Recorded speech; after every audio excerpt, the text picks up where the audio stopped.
Welcome to Babel's Park, an autobiographical dystopia of a brainless cyber whore. You're listening to Chapter 1, I'm an Immaterial Girl.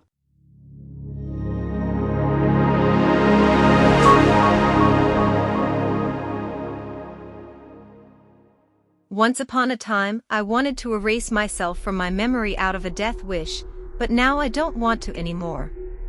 Yesterday I still had my period, was a being of flesh and blood. Last night I died, now I live as a digital whore in cyberspace, unplugged, so to speak. I am no longer interested in material things. Annette became the Annette, just like that. Every time some user calls me up, he gets a copy of me down on his disk, and we are fully compatible. That already happened a couple of million times within the last few hours. For the nips, I mostly appear fair-haired and flat-chested, while my American fans prefer big boobs and a full mouth.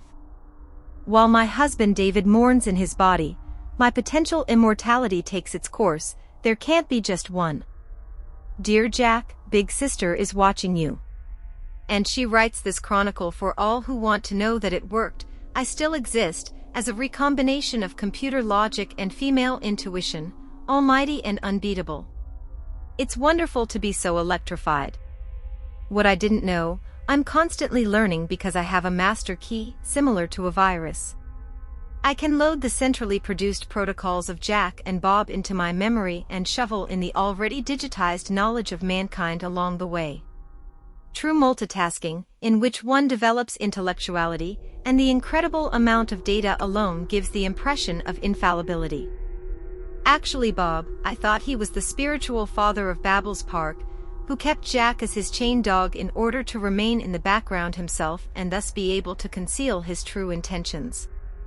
Anyway, I'm trying to figure out what actually happened this weekend by checking the various files. But everything goes so fast. That zeros and ones racing through my memory can be so exciting. In the past, I would have resorted to a cup of coffee and a cigarette in such stressful situations. This is no longer necessary. Digitalization as a means of finally kicking the smoking habit. David would be proud of me. Actually, David, his involuntary voice protocols which I pulled in tell me, the poor fellow really loved me. At the moment, however, my structurally unsuitable for normal work hubby was more interested in slot machines, while I wished him a horny girl in the take-no disco so that he would not only experience his electronic coming out. But that remained reserved for me. As a woman, I had achieved almost everything but failed socially because I was incapable of loving my husband and having children. I was terminally ill. I was only interested in sex. Especially this weekend I was once again unspecifically horny. Call me old-fashioned, but when Jack announced a threesome with a cyborg, I hoped for my first zipless fuck, so to speak. I had no fear of flying.